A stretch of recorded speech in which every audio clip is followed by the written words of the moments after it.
What is up, guys? Pastor Matheny here, and thank you for joining me today in my study.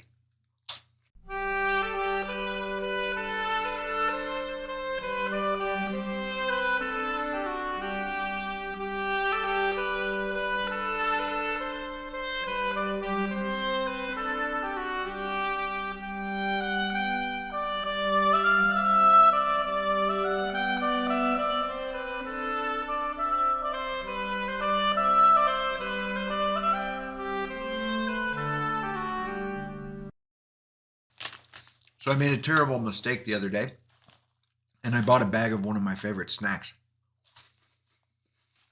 I don't know what these things are technically called, but I always call them cheese doodles. I like the puffy ones. And I, occasionally pick up a sack of them and I set them here oftentimes on my desk and leave them open, during lunchtime or something like that. And as I'm working on other things, I reach into the bag and I pull one out. I don't know what it is about them. I just like to eat them. They don't really taste particularly good. They don't have a great texture. There's basically no nutritional value whatsoever. They don't really fill me up or satisfy me. I guess all I really get from them is, a very temporary, very, very fleeting sense of mouth pleasure, of something that feels good because it tastes good, and so I like it.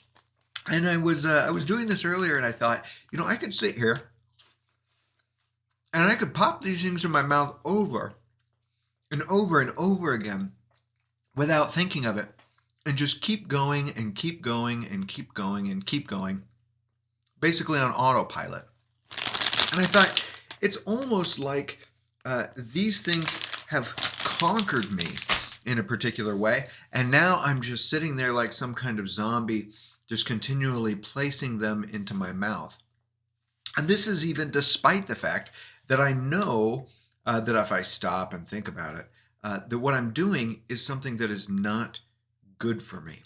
And so I was thinking about that, and that made me think about this passage in Romans 6, which is kind of interesting.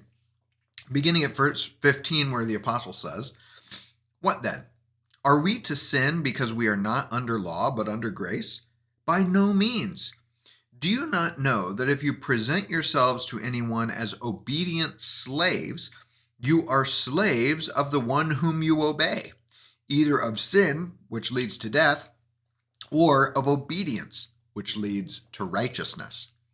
But thanks be to God that you who were once slaves of sin have become obedient from the heart to the standard of teaching to which you were committed. And having been set free from sin, you have become slaves of righteousness." And so I was thinking about this, whoever you present yourself to, the apostle says, as obedient slaves, that is therefore your slave master. And I was just thinking about my cheese doodles and the fact that I can eat them without thinking. In a certain sense, what I'm doing is I'm presenting myself to that stupid bag of cheese doodles as its slave. And I am therefore enslaved to the cheese doodles to which I have presented myself. And I simply thought, not necessarily that cheese doodles are the pinnacle of my problems, but isn't that the way that things go? For a fleeting bit of temporary pleasure, we will often trade things of much greater worth. In this case, perhaps my bodily health is something that I'm willingly and willfully giving up just for the fleeting taste of a few or maybe a few hundred cheese doodles. But in the same way, don't we sacrifice our relationships to the slave master of sin when we say things that we ought not to say about other people? Don't we, in similar ways, sacrifice our own well-being, our own relationships, by greedily working more than we ought to work?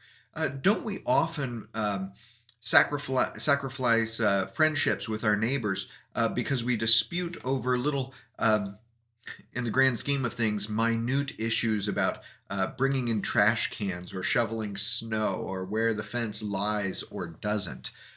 Don't we, for brief, fleeting pleasures that we get from watching that next video on the internet, or for spending time in whatever pleasure activity that I spend, Don't I neglect more important, longer term issues in my life because I neglect to do the work that I ought to do and instead do whatever thing gives me pleasure for the next couple of minutes? And I just found it very interesting, that the apostle Paul thinks of these things in terms of slavery, and he doesn't say, um, you are no longer slaves, therefore you're free, so you can do whatever you want." Quite to the contrary. He says, "You who once were slaves to sin are slaves to sin no longer, but now you are slaves to God." And what he's meaning is, by dint of your baptism, which, by the way, he has talked about in the previous section of Romans chapter 6, because of your baptism, you have been set free from your slavery to sin. You don't have to go on eating the cheese doodles because you, now as indwelled by the Holy Spirit, can recognize who your master is, and that is God the Father, the Son, and the Holy Spirit, who has created you and has redeemed you and now is in the process of sanctifying you. And you can now say no to the unrighteousness to which you were prior to your baptism enslaved. And now, because you've been set free from sin, but even more have been enslaved by your baptism to God, you now can present yourself to Him as His servant, as He is your master, so that you no longer need to be enslaved to sin. And I thought that was a wonderful way of thinking about it and talking about it that I wanted to share with you today.